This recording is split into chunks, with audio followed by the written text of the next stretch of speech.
It's Friday, which means Q&A. And if I look a bit green, then it's not because I'm sick, but because I have a very cheap LED light. Never use cheap LED lights, they only cast green stuff on you.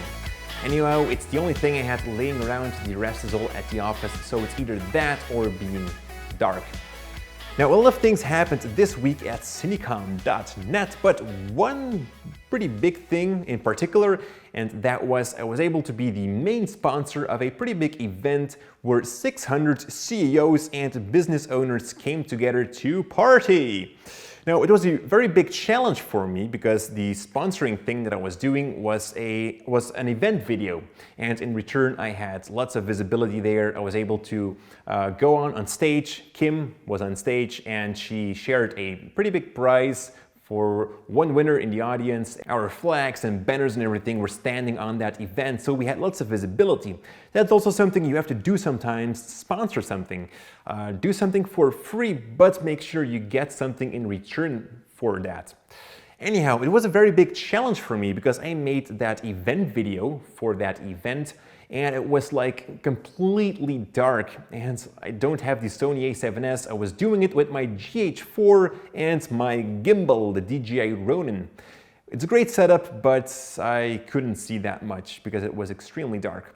So I actually had two tricks that I want to share with you how I actually solved that problem a little bit. The first thing is pretty straightforward. I had this very small LED panel on my DJI Ronin, which I was running around. It doesn't make your shots look that great. It's pretty flat because the light is coming straight onto your subject from behind the camera. But it's either that or just a complete black image. So that's actually pretty good to have that. And then the other trick, and I believe that's something pretty nice to share here, is try to look for silhouettes. There's always some lights. Maybe it's from the DJ, he has some lights. Then point your camera towards those lights and try to find your subjects that pass those lights so that you can actually see silhouettes. It's something, you don't see your subject, but you see what he's doing. You know, he's probably dancing or like eating or something.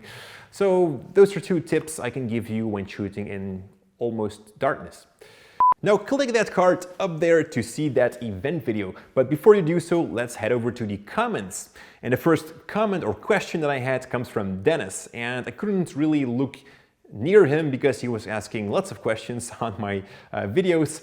Anyhow, one of his questions was how I created my virtual studio with the green key. And well, basically it's done in After Effects. It's just a bunch of layers on top of each other to create that studio. But there's one great tip that I can share you here because the picture is actually just 2D. Some people think it's an actual 3D space, but it's not. It's just a flat 2D image or like a moving image if you look closely to my background. But to create that depth, what I did was add a blurriness effect. You can just do that with the fast blur, which you can also find in Premiere Pro if you're not familiar with After Effects.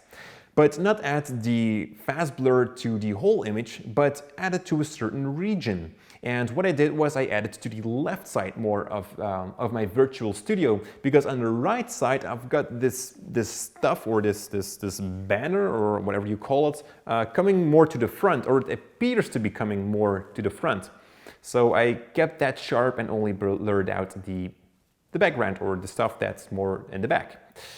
Then one more question comes from James, and he was asking me a question on the article that I was talking about in my last Q&A. It's an article where 17 filmmakers shared their tips on how to price a video production.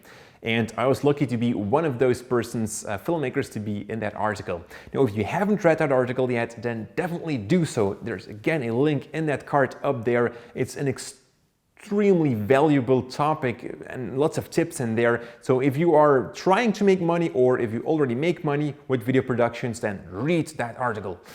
Anyhow, he is asking me, or he has this problem where he has a client that is pretty outdated. They still have like this very ugly logo. They don't really have a house style or anything, but they do want a corporate video. Anyhow, James is trying to sell a more modern, a creative corporate video to them, but he struggles with it. No, I know that. I have experienced that so much, and he's asking for some advice from me.